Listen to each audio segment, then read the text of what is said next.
Throw it up. Start twerking like Miley. Oh yeah, twerking like Miley. Don't pop it like Miley. Vou fazer um vídeo rápido aqui pra vocês. Troquei o kick de um parceiro meu e troquei uma seta também. E eu vou aproveitar e trocar a pastilha dianteira dele. E me ocorreu a ideia agora de mostrar uma parada pra vocês. Me ocorreu de mostrar uma parada pra vocês.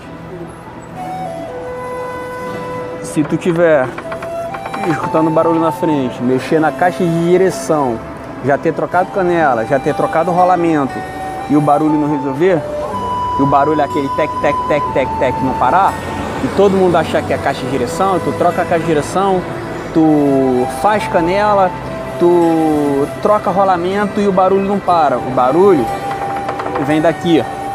O barulho vem daqui, ó. Tá vendo aqui? O barulho tá vindo dessa parte aqui, ó.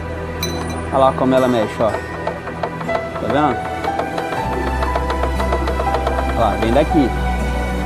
Como que soluciona esse problema? Cara, vocês vão botar qualquer tipo de feltro aqui.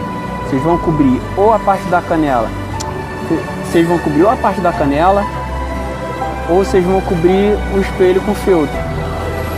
Aí esse é o problema. Throw it up. Start twerking like Miley. Oh yeah, twerking like